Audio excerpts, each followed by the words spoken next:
নমস্কাৰ বন্ধুসকল, welcome to my YouTube channel Assam career job. আজি পুনৰ আপোনালোকৰ বাবে দুটাকৈ বিভাগত চাকৰি মুকলি হৈছে। গ্ৰেড 3 আৰু গ্ৰেড 4 চাকৰি হয়। 2760টা পদ আছে। অসমৰ সকলো ল'ৰা ছোৱালীৰ বাবে চাকৰি আহিল আৰু ইয়াৰ কাৰণে আপোনালোকে আবেদনসমূহ কৰি ল'ব পাৰিব।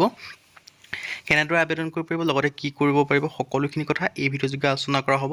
যদি ভিডিঅ'টো ভাল পায়, ভিডিঅ'টো লাইক কৰিব, লগতে চেনেলটো ছাবস্ক্ৰাইব কৰি দিব এনেকুৱা ধৰণৰ ভিডিঅ'সমূহ প্ৰতিদিনে পাই থাকিব বাবে। আৰু আপোনালোকৰ বাবে কৈছোঁ ভেকেঞ্চিখিনি কি হয়, কেনেদৰে আবেদন কৰিব পাৰিব, এই সকলোখিনি কথা মই আপোনালোকক এই ভিডিঅ' যোগে ডিছকাছ কৰা হ'ব। আহক আজিৰ ভিডিঅ'টো মই আপোনালোকক কৈছোৱে দুটা বিভাগত ভেকেঞ্চি মুকলি কৰিছে। এইটো আপোনালোকৰ প্ৰথম বিভাগো আপোনালোকে দেখিব পাৰিছে। NCERT ফালৰ পৰা প্ৰথম বিভাগত মুকলি কৰিছে যে গ্ৰেড 3 ভেকেঞ্চি হয়। তাৰপিছত আমি গ্ৰেড 4 ভেকেঞ্চিৰ কথা ডিছকাছ কৰিব। পোনপ্ৰথমে আমি গ্ৰেড 3 ভেকেঞ্চিৰ কথা ডিছকাছ কৰিছোঁ। ইয়াত আপোনালোকে দেখিব পাৰিছে NCERT পৰা ৰিক্ৰুটমেণ্টৰ পৰা আহিছে, কাউন্সিলৰ পৰা, আৰু লাষ্ট ডেট দিয়া আছে 20/5/2024 মে মাহৰ 20 তাৰিখলৈকে আপোনালোকে আবেদনসমূহ কৰিব পাৰিব। NCERT পৰা আহিছে, national council of education research training, তাৰ পৰা ভেকেঞ্চিখিনি আহিছে আপোনালোকে দেখিব পাৰিছে। আৰু ইয়াত আপোনালোকে দেখিছে একাডেমিক কনচালটেণ্টৰ কাৰণে দুটা আছে। দৰমহা 70,000 টকা পাৰ মান্থ আপোনালোকক দিয়া হ'ব। এডুকেশ্যন কোৱালিফিকেশ্যন বিচাৰিছে, আপোনালোকৰ মাষ্টাৰ ডিগ্ৰী হ'বলৈ বুলি কৈছে। এক্সপিৰিয়েঞ্চ আপোনালোকক 5 years বিচাৰিছে যদি আছে। আৰু এজ লিমিটৰ ক্ষেত্ৰত 45 বছৰলৈকে আপোনালোকে আবেদনসমূহ কৰিব পাৰিব। বিজনেছ কনচালটেণ্টৰ কাৰণে এটা আছে, দৰমহা দিয়া হ'ব 70,000। আৰু ইয়াৰ কাৰণেও বিচাৰিছে পোষ্ট গ্ৰেজুৱেট, এক্সপিৰিয়েঞ্চ বিচাৰিছে 5 বছৰকৈ, এজ লিমিট 45 বছৰলৈকে। PR কনচালটেণ্টৰ কাৰণে এটা আছে, দৰমহা দিয়া হ'ব 70,000 কৈ পাৰ মান্থ। আৰু এছেঞ্চিয়েল কোৱালিফিকেশ্যনৰ ক্ষেত্ৰত পোষ্ট গ্ৰেজুৱেশ্যন লিখিছে, আৰু এক্সপিৰিয়েঞ্চৰ ক্ষেত্ৰত 5 বছৰ, আৰু এজ লিমিটৰ ক্ষেত্ৰত 45 বছৰলৈকে আপোনালোকে আবেদনসমূহ কৰি ল'ব পাৰিব।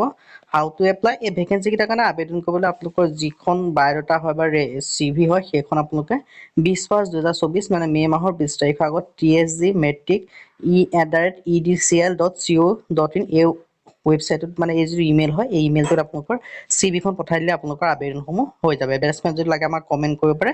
এতিয়া আমি যিসমূহ গ্ৰেড 4 ভেকেঞ্চি আছে, গ্ৰেড 4 ভেকেঞ্চিলৈ গৈছোঁ। আপোনালোকে ভিডিঅ'টো শেষলৈকে চাই থাকিব।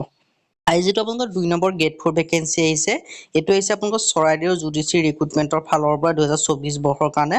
পোনপ্ৰথমে আপোনালোকৰ ড্ৰাইভাৰ ভেকেঞ্চিৰ কথা ডিছকাছ কৰা হ'ব। আৰু ইয়াত আপোনালোকে দেখিব পাইছে লাষ্ট ডেট দিয়া আছে 7/6/2024, মানে আপোনালোকে জুন মাহৰ 7 তাৰিখলৈকে, মে মাহৰ 7 তাৰিখ নহয়, 6 নম্বৰ মানে জুন মাহৰ 7 তাৰিখলৈকে এই ভেকেঞ্চি কেইটাৰ কাৰণে আবেদন কৰিব পাৰিব। ভেকেঞ্চিখিনি আহিছে, মই আপোনালোকক কৈছোঁ, চৰাইদেউ জুডিচিয়েৰীৰ পৰা, office of the judicial magistrate Charaideo ৰিক্ৰুটমেণ্টৰ পৰা আহিছে। Office of the judicial magistrate Charaideo under দেখিব পাৰিছে চৰাইদেউ জিলাৰ পৰা আহিছে। পোনপ্ৰথমে ড্ৰাইভাৰ ভেকেঞ্চি আহিছে এটা, আৰু পে স্কেল আপোনালোকক দিয়া হ'ব 14,000 পৰা 60,500 টকা, লগতে প্লাছ আপোনালোকে গ্ৰেড পে হ'ব 5,200 টকা।